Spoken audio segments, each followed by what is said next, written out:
Hi everyone, this is basically going to be a pure MySQL PHP tutorial. I'm going to be teaching you the basics of connecting, retrieving data, handling errors, and modifying data. So there's going to be some SQL code in here as well, or some SQL queries rather. Okay, so to get started, what I'm going to do is just show you my directory structure. I'm in a folder called MySQL. I'm going to create in a couple of files here. The first one I'm going to create is going to be called connect.php. I'm going to come in here, click on MySQL. I'm going to save this as connect.php. Now what we're doing here is we're creating a separate file that we're going to include with every page that we use. This is just a lot easier when coming to connect to your database. All you really need to do is type your include function and specify this file. So I'm going to go ahead and create another file, which is going to be my main MySQL file with the code that I'm going to be showing you guys. Okay, so I've got my MySQL.php open. This is of course going to be PHP code, so we need our PHP tags, and the same for the connect.php. Now if you don't know what I'm talking about with this include function, you'll see in a minute. What we're going to do is, firstly I'm going to teach you how to connect to the database. Now if you don't already have it installed, or rather on your web server, I suggest you check out PHP and basically what this does is, let me just bring it up, it's basically a database interface PHP written program, and basically or script rather. What we're doing is we're looking at the inside of my database at the moment, my MySQL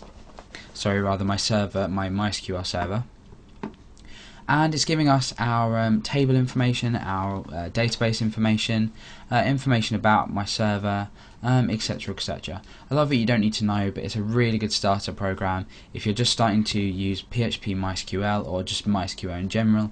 It's a really good way to start interfacing with your database. Rather than using the command line way of doing things, it's a bit hard for the first time starting. Okay, so what we see here is our databases. I've got one called PHP Academy and one called PHP Login, which is another tutorial that I've created. The others are just as standard, they're just for holding data. Don't delete them or anything like that. All you really need to be doing is creating new databases.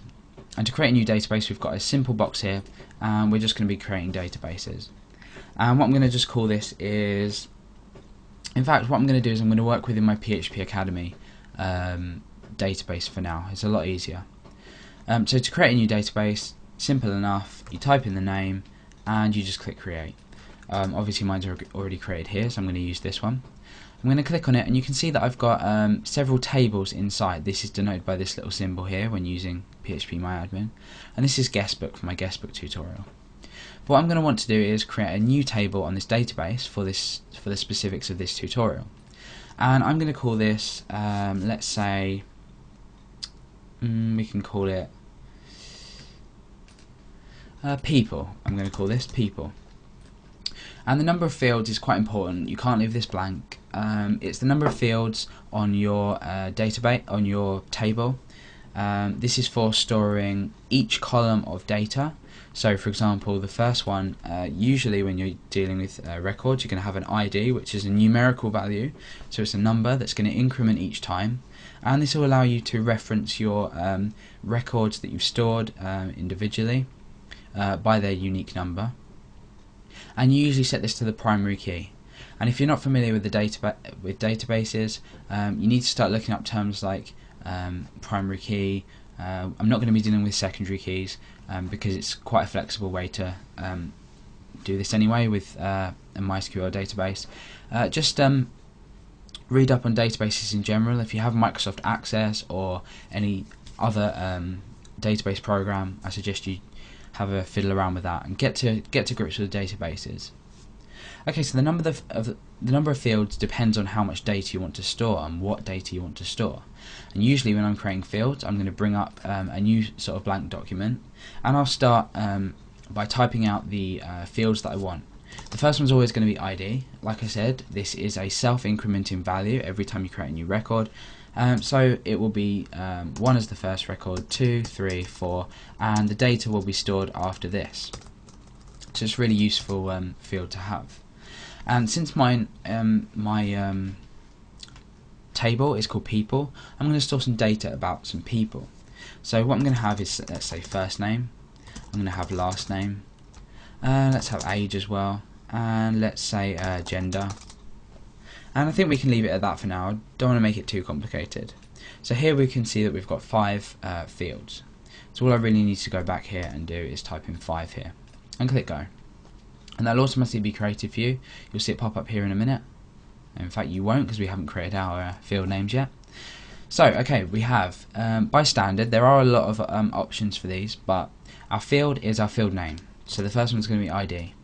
The type is the data type that you want to store this field in, so anything that goes into it must adhere to this data type. Varchar is quite common, and it's a really useful one. It requires a length, so this stands for variable characters. So you can have, say, 25 characters long, you could have 250 characters long, you could have 100 characters long, you can even have 1 character long. So really we're just storing the type and the length of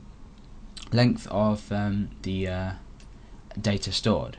Now it helps that if you're, say, storing a first name, well, we'll get to that in a minute, but say our field name here is first name and I have a varchar, there's no point in typing, say, 500, because what we're doing here is we're using unnecessary amounts of data, and really a typical first name will be no more than 25 characters.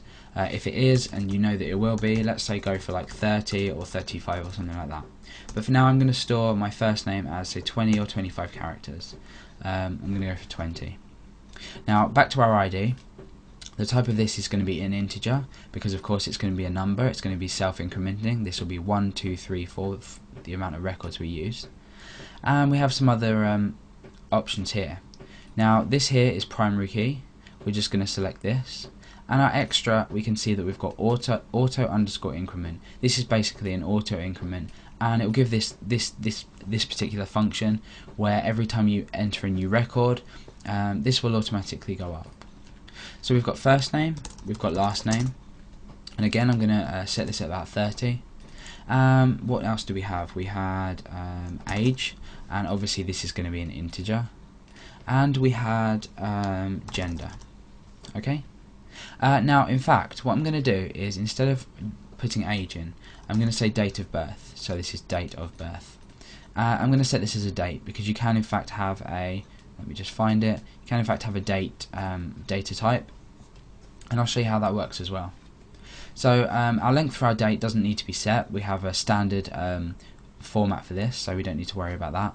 And our gender, what I can do is I can set this to, say, a varchar of character 1, and we can say what we're going to do is, storing this, we're going to say M for male and F for female. Okay, so if we go across, we can see that there are lots of options. You can comment this yourself, you can remind yourself what this field does, but usually it should be in the field name that you specify exactly what you're saving. Okay, so now we're going to go ahead and click save, and you can see that this is magically appeared here. And we've got our SQL query here. Now when I was talking about command line earlier, this is what you would have to type to create that. However, we've used a graphical user interface to save ours. And we can see down here we have our fields, our types, and our collation, attributes, null data, for example.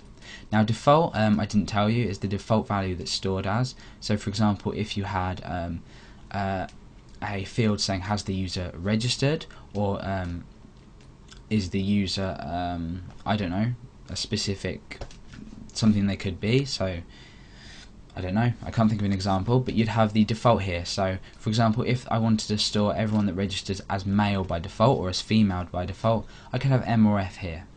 And we've got auto increment here, and some other data that we don't need to know about for this tutorial. Okay, so basically we've created our table.